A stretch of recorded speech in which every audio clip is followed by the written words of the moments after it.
Hickok 45 here. Welcome to the Hickok 45 Talks channel. Can I stand up and talk to you? It's hard for me to do two things at one time if it requires coordination, but I'll try. Someone asked me to talk about, oh boy, what was it? Capitalism and about people who were paid more than they deserved, and what I thought about it, people who were not paid what they deserve to be paid, that kind of thing, and issues in society in general, that kind of thing. Some of the injustice and how much people are paid for various tasks, And of course, immediately certain jobs come to mind, whether it's, I don't know, the truck driving or teachers or nurses or whatever that we think are underpaid. And then people sometimes we think are overpaid are professional athletes, YouTubers, or I don't know who, you name it. Well, there are exceptions. There are exceptions, but when you're talking about the world of the free market, by and large, and I know this is a wild generalization, people think the same thing about items, firearms or cars or anything, are overpriced or underpriced, whatever that might be, okay? But again, generalizing quite a bit, but in the free market, in a capitalistic society, in a relatively free market, everybody is paid pretty much exactly what they're worth. And things are sold and priced and sold and traded at pretty much what they're worth, at their real value. Okay, does that make sense? Probably doesn't to some people. And again, there are exceptions, but if you have a free market, that's how salaries, that's how worth, quote unquote, is determined. That's how the value of this bottle of water is determined. It's how the cost of a car or anything, your salary, what you're paid is worth. It is determined by what people are willing to pay you or me to do a specific job. Now, I've had a lot of jobs. I've built foundations, some really tough construction work, carried brick, hod carrier, painted a lot in the hot summers and everything. I mean, I've just done a lot of different jobs in construction and outdoors and, teaching, and I was in publish. I've done a lot of different things. One little period during my life, I had this weird career where I just sort of accidentally stumbled into just making dumb videos and, even had that as a job. But yeah, I remember back in whatever year it was, 70s, I think, Pete Rose left the Reds, and I forget what the exact situation was, but I think I was maybe in college at the time. I don't know. And who was it? Pittsburgh paid him this gigantic sum to come play there. I think it was Pittsburgh, wasn't it? Maybe his last year or two or something.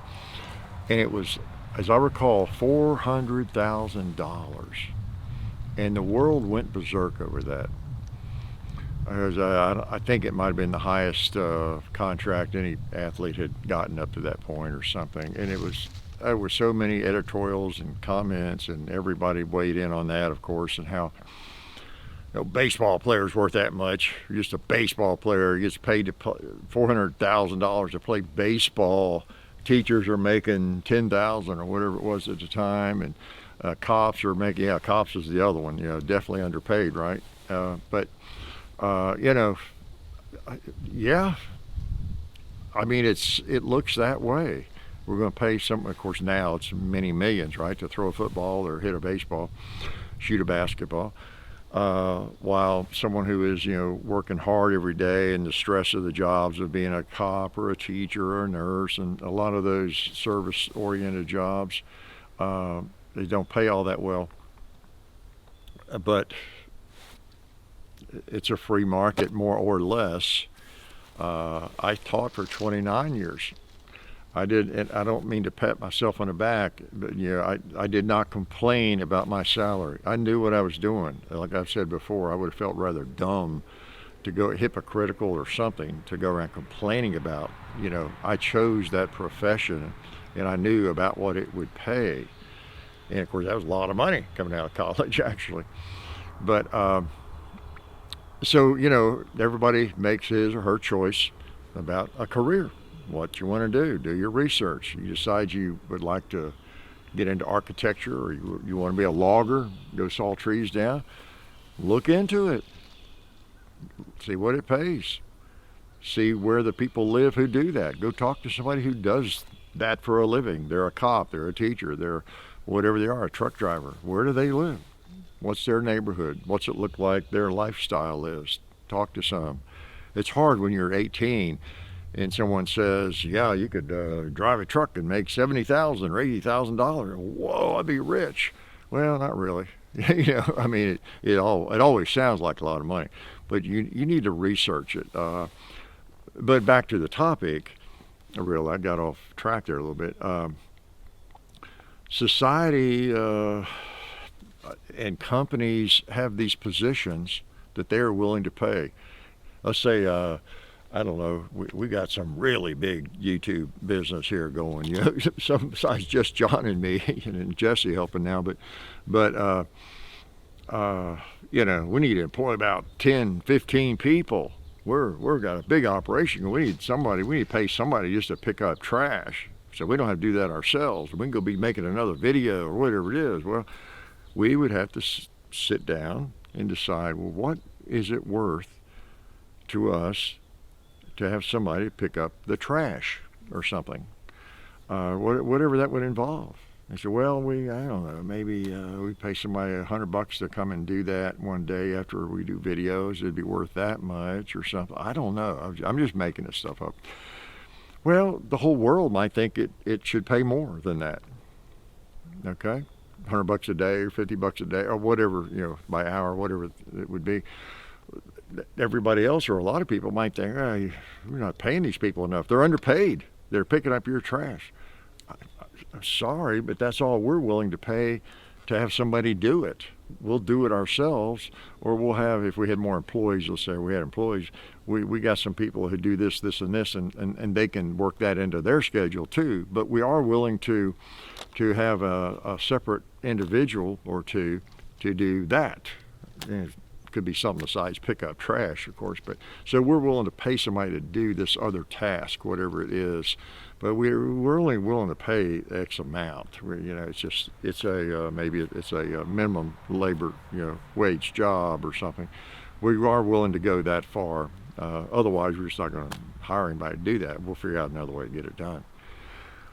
Well, that's the way the world works. You've got, whether it's a school system, a city can afford to pay cops a certain amount, public school teachers a certain amount, unless someone comes up with another $40 billion in the budget or something.